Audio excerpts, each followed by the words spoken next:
Halo teman-teman semuanya, kita bertemu kembali di Wealth Mastery.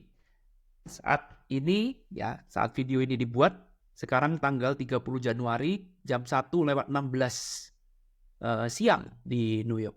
Market masih buka, teman-teman. Ini chart yang teman-teman lihat adalah chart dari S&P ETF, ya, S&P 500 punya ETF namanya SPY. Ya, dan kalau teman-teman lihat di sini, teman-teman, ya, sekarang S&P harganya adalah menyentuh all time high. Jadi ini tertinggi sepanjang masa. Nah, ini silakan kalau kita lihat, misalkan ini kita buat dalam waktu 1 bulan, misalkan Anda bisa melihat ya S&P ini pergerakannya adalah seperti ini per bulannya. Ya, Anda lihat sendiri. Ini dari tahun 1994 ya harganya masih 46, sekarang sudah 490 ya. Nah, pertanyaan saya sederhana sekarang adalah ini S&P ya adalah indeks 500 company terbaik di dunia, ya, yang listing di Bursa Amerika. Pertanyaan saya sekarang, apakah breaking high seperti ini, ya jadi sekarang ini udah all time high teman-teman, tertinggi sepanjang masa dengan harga 490, ya mau menuju ke 500, apakah ini merupakan satu hal yang mengejutkan? Ya, jawabannya adalah tidak teman-teman. Ya, jadi kalau kita lihat S&P ini, ya in the long run, sekarang kita lihat misalkan dari tahun 93, tahun 2001, tahun 2009, terus sampai 2023 sekarang, ini harganya naik.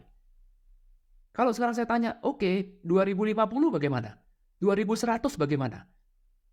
Ya, selama Amerika masih buka, ya orang masih melihat beberapa company dan kita masih pakai produk-produk dari company itu, maka S&P ini jangan khawatir, pasti akan ada new high lagi, dan ini akan terjadi terus-menerus. Ya. Seberapa yakin kita bahwa S&P ke depan itu akan selalu naik?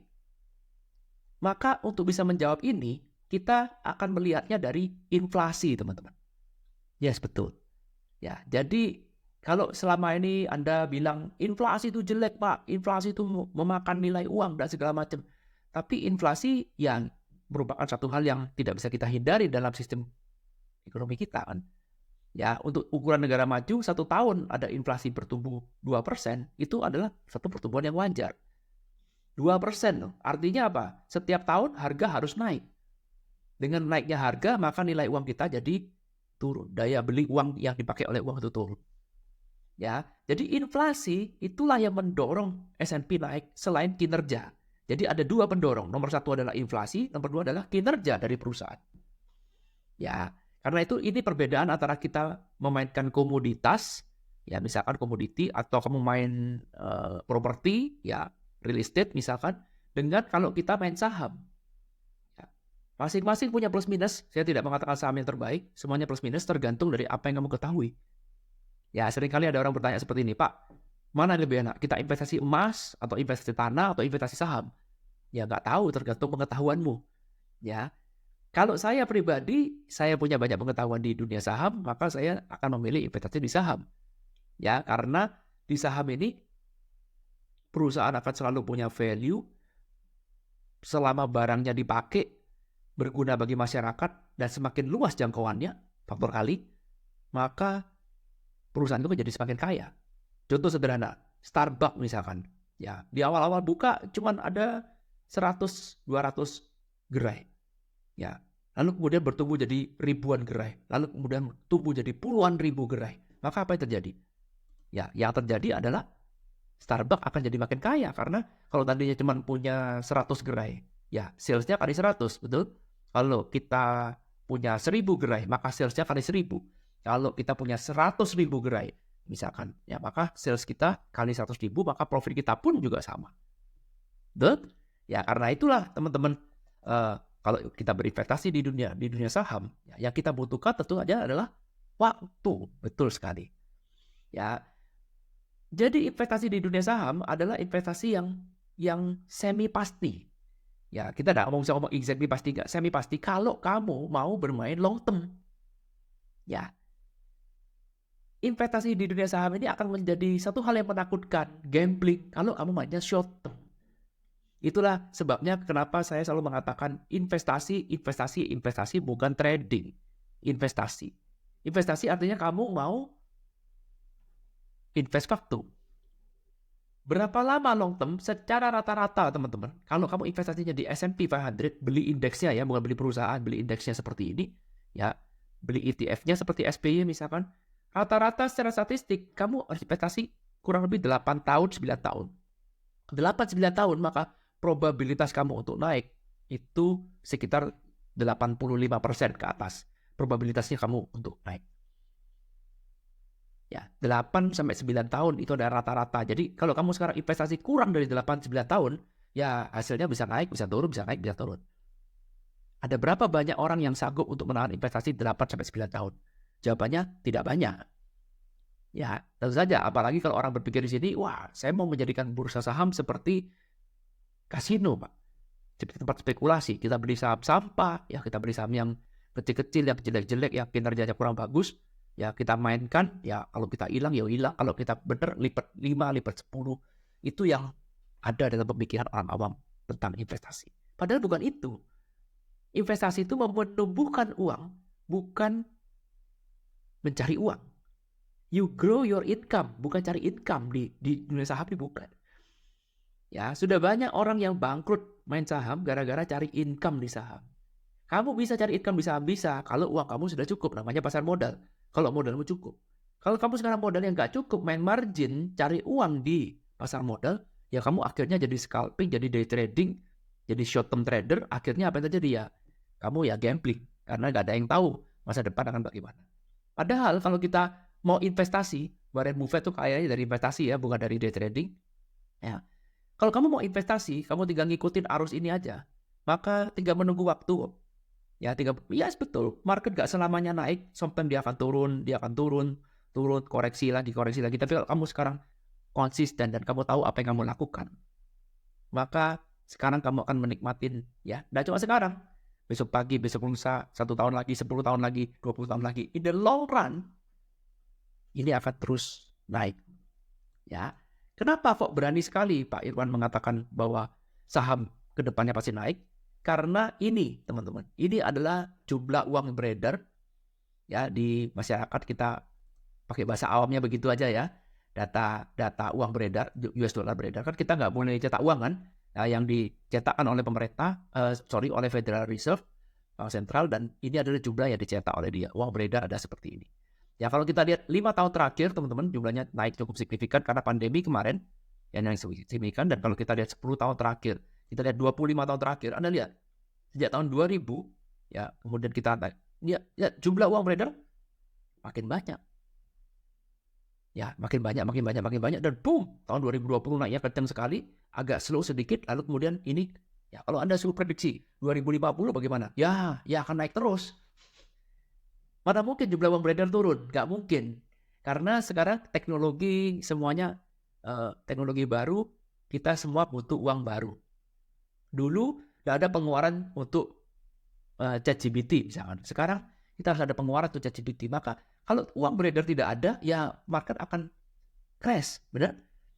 Ya, jadi uang beredar wajar naik. Ini bukan ngomong teori konspirasi ya, bukan.